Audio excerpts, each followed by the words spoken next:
امیر معاویه رضی الله عنه پس مناشي ایوا وعده کړی و عیسایون سره معاهده شوی و خو چې کله هغه معاهده ټیم پیرا شو چاته سن ویل چې کله ټیم پیرا کېدلو په هغه ټیم شي امیر معاویه رضی الله تعالی عنہ لوی صحابي دا ایغه وانه فوج تیار کړو چې معاهده څنګه ختمي شي ډایرکټ په دا حدود د کیما بونډري دي حدود په دامن ډایرکټ په عیسایونو باندې برید کوي مخش ملکینه فتح کوي نو وی چې کله آغا وعده کړی و معاهده کړی و چې کله ټیم پیرا کېدلو ټیم ختم شو دای ډایرکټ حمله شریک کړه چې حمله شریک کړه دای مخش وطن نیولو زکه نیولې ډېر ملکینه ونیول ډېر وطن ونیولو چې کله ډېر وطن ونیولو دغه نه بعد یو کاستا صحابی دا عامر بن حفصه رضی الله عنه آپ منډه مندر تشتی وریانا امیر معاویه رضی الله عنه تویای سوی تویای وفاء الله عدر وفاء الله عدر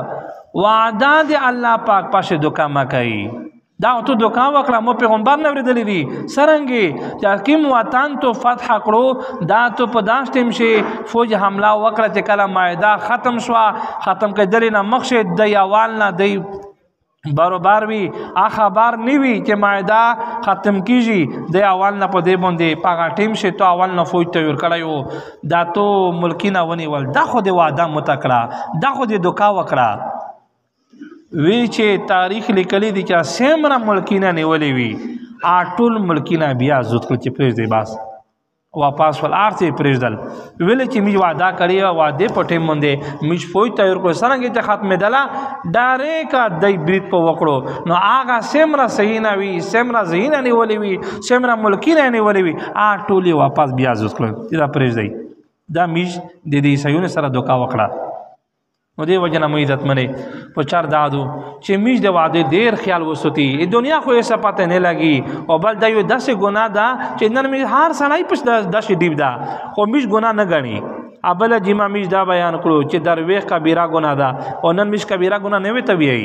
الله پاک لعنت ته استعمال کړی دا چې لعنت توی په خلق په درویش ځینی پیغمبر ویلي دي چې منافق علامات تا او کبیره په ګناه شلوي ګناه ده دا سه وعده سدو دا وعده ضروری ده واجب ده چې ود اکرام پیرا کوي به